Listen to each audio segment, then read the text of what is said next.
you would want the same thing. But the same people that are demanding everything have demanded nothing out of Joe Biden. By the way, on Saturday morning, Sunday morning, Monday, Tuesday, what was Joe Biden's oxygen saturation? What were Joe Biden's vital signs? What was Joe Biden's mental acuity? Have you heard the media push? President Trump took this mental acuity test several months ago, a month ago, and he's presented that information. Where's the media asking Biden, where's your mental acuity test? Because, you've been kind of off, buddy. I mean, saying, hey, 200 million, saying 120 million, saying 6,114 dead when there were 7. Come on, man. Plus all his other Bidenisms. No. Because they're all hypocrites in the media and an enemy of the people. So, by Sunday, late Sunday morning, his oxygen saturation was up to 98%. Vitals were normal. Cardiac, pulmonary, renal functions, kidney functions were all fine. He was stable. He had not taken any more oxygen and was doing great.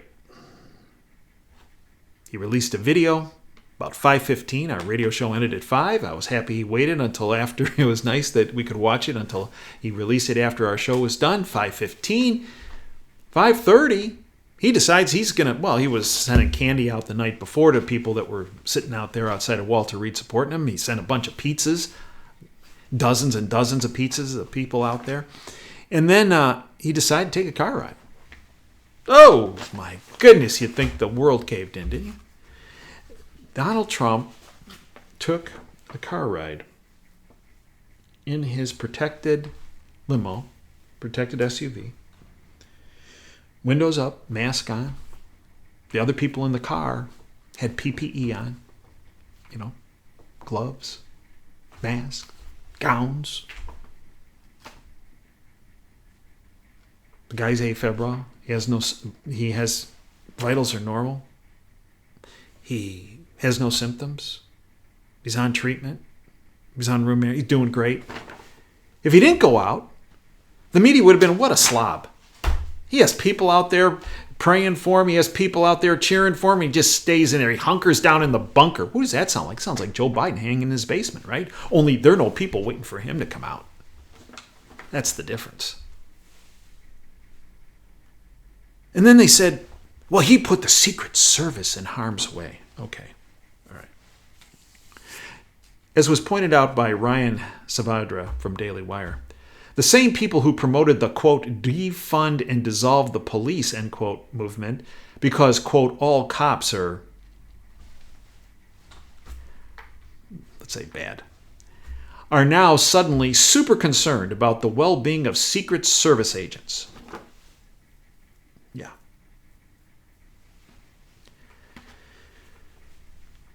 So all it took was President Trump to get in a car with a couple Secret Service agents, and all of a sudden the radical left was, they were looking out for the best interests of law enforcement. While for the past 6 months, they've been dumping all over him and injuring him. By the way, remember the riots in Lafayette Park across the street from the White House? May 29th to May 31st?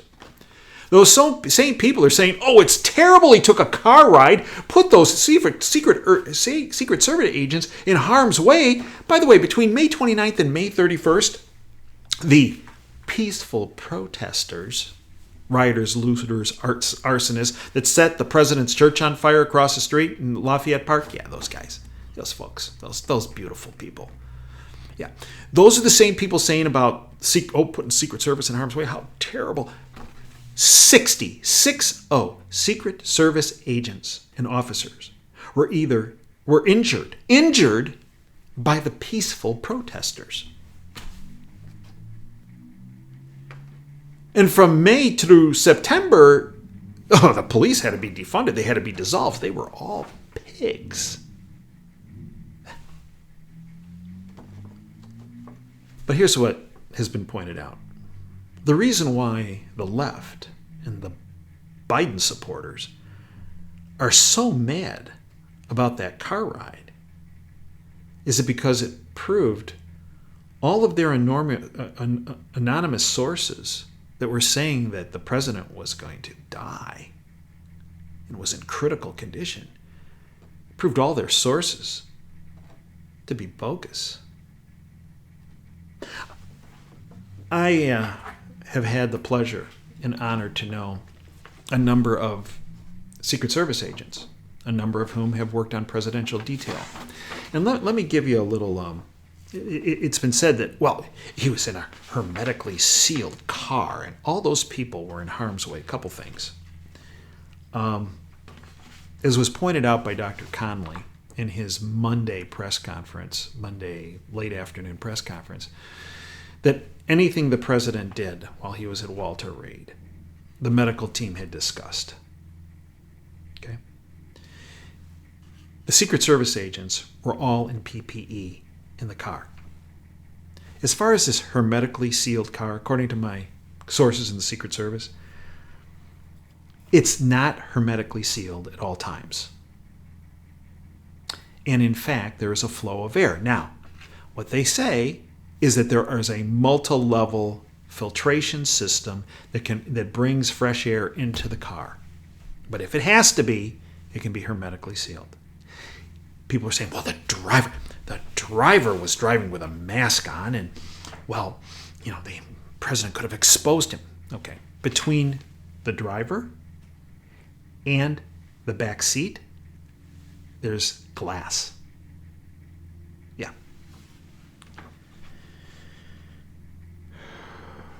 Right.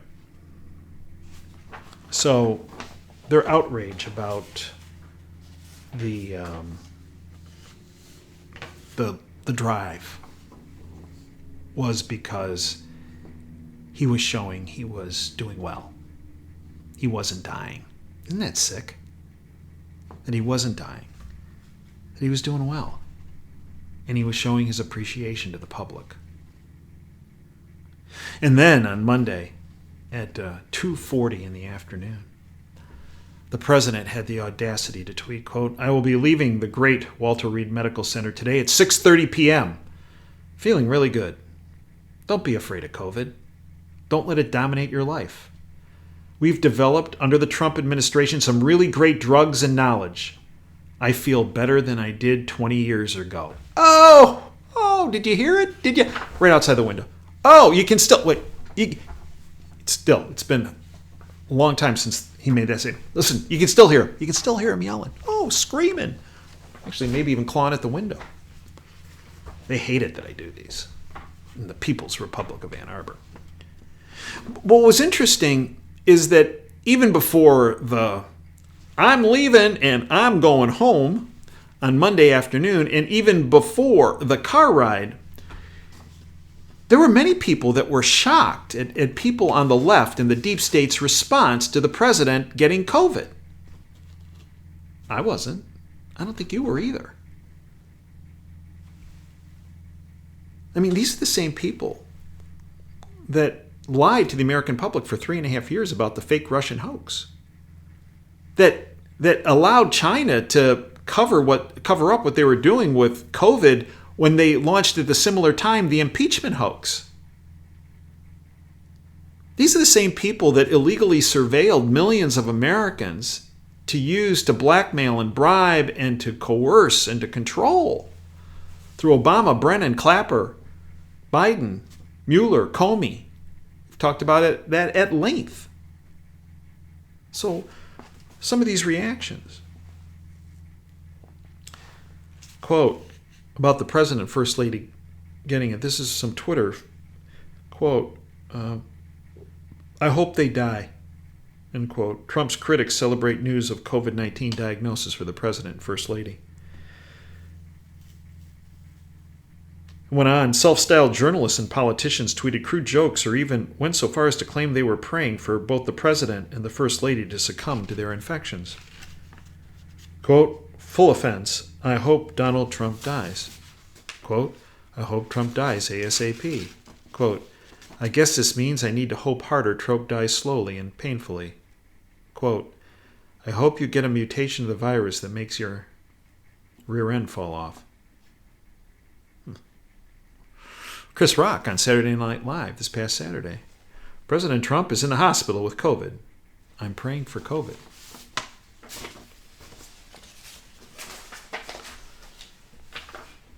I don't mean to offend scum, but all of that was scum.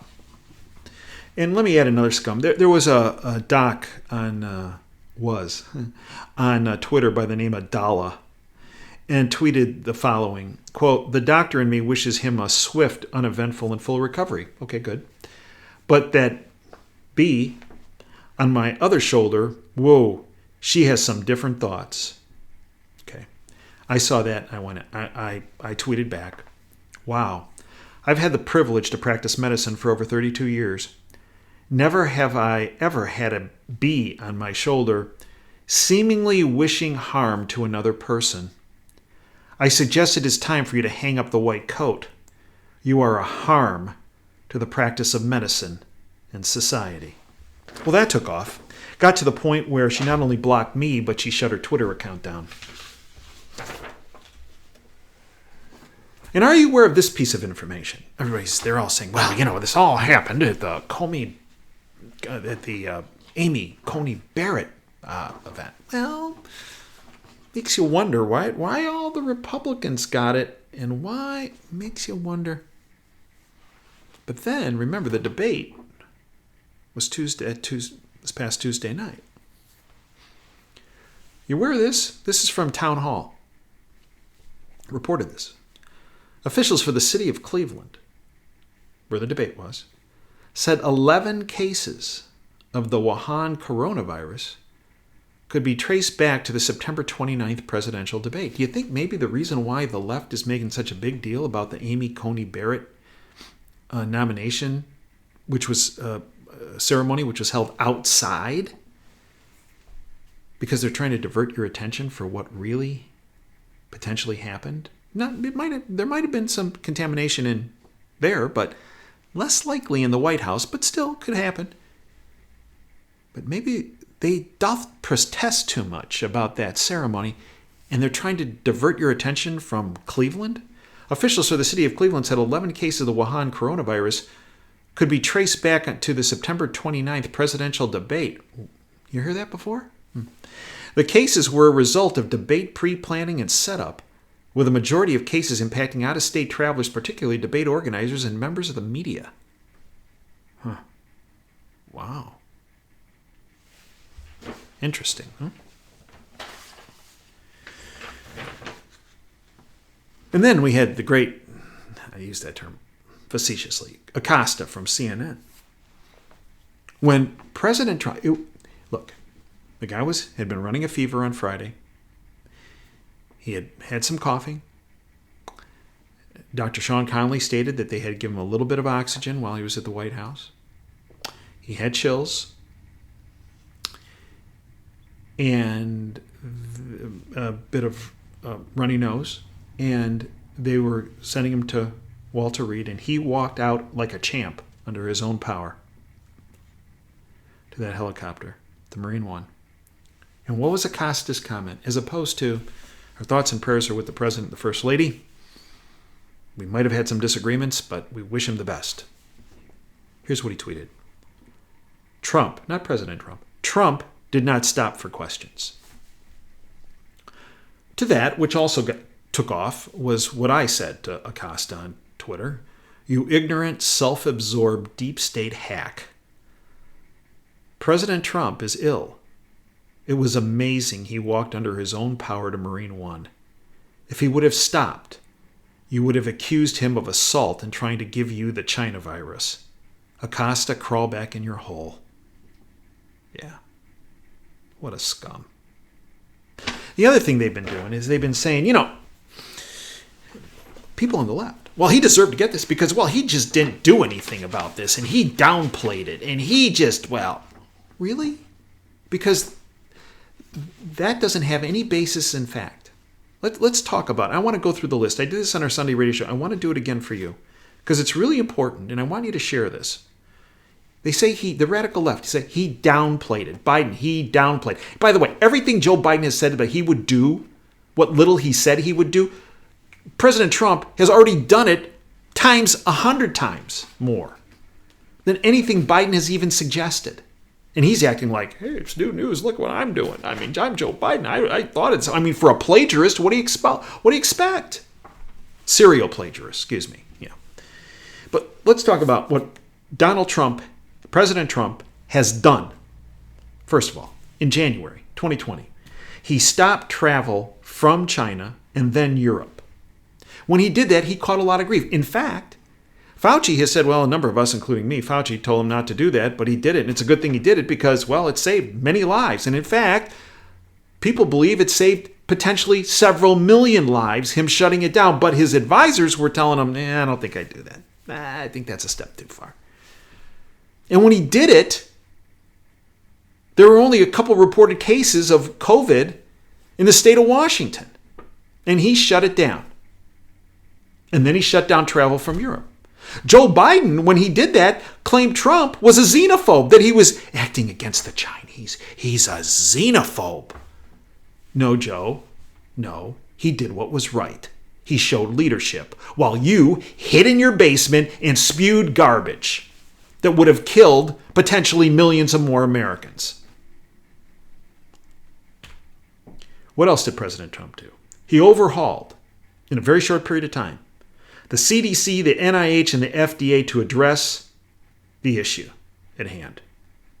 He created and guided a commission to address the China virus. He fast-tracked and funded treatments and testing. He oversaw the production of tens of thousands of ventilators. He oversaw the creation of COVID-specific field hospitals done by the Army Corps of Engineers. He oversaw the production of millions of units of personal protection equipment, masks, gowns, face shields, gloves, just to name a few. He empowered the private sector and relaxed regulations so that they could work with the government to streamline the production of tests, of PPE, and of medications.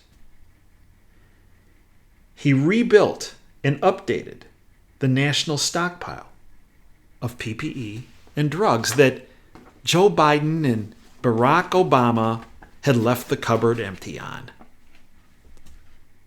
What else did he do? He brought pharmaceutical manufacturers back to the United States from China. He continued building the southern wall to prevent more individuals, potentially that had been infected with COVID and other illnesses, block them from coming into the country. He maintained a strong upfront presence to keep the country calm. Remember, the deep state unleashed this virus from China. Their goal was multifactorial. Not only control, fear, chaos, societal implosion, financial implosion. And because he had his hands and his team had their hands on the levers, yeah, we had some rocky times, but they prevented a collapse, much to the deep state and their puppets' chagrin. He also did something that they didn't think he would do. And that is when, at the beginning, he recommended shutting down the economy that he had helped build to such a high level, shut it down to protect the American public, fully realizing he was going to get a lot of heat for doing that. And they're trying to tell you through their propaganda tentacle that he didn't do anything and that he deserved to get this because, well, he didn't do anything. No. It's been said that Donald Trump sacrificed himself and his family for America. Joe Biden, just look at his dealings in China, Ukraine, Russia. You know, that 3.5 million Hunter got from the mayor of Moscow's wife. For what? What do you get 3.5 million bucks for? Huh? sitting there and eating a salad with Russian dressing with her on? Yeah, you think? Yeah, right. Right. Donald Trump sacrificed himself and his family for America, while Joe Biden sacrificed America for himself and his family. A frequent guest on my platform, the anti-PC professor, the social justice warriors hate him because he actually, at one point in his career, he was left of the Bolsheviks, and then he saw the light. And now he's a freedom fighter of the highest order, Dr. Mike Rechtenwald. Here's what Dr. Rechtenwald concluded. The more dangerous virus infecting America is ideological, not biological. This virus turns people into mutant miscreants sick with envy, hatred, mass delirium, homicidal ideation, and violent tendencies, accompanied by an irrational belief in their own moral superiority. Yeah.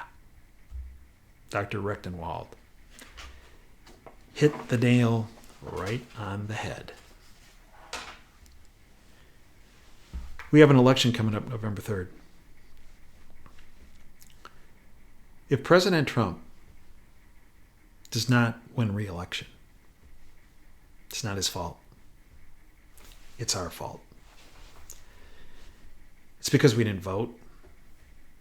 It's because we decided to sit on our couches and not speak to our families and friends and neighbors and co-workers and anyone we come in contact with about what's really happening.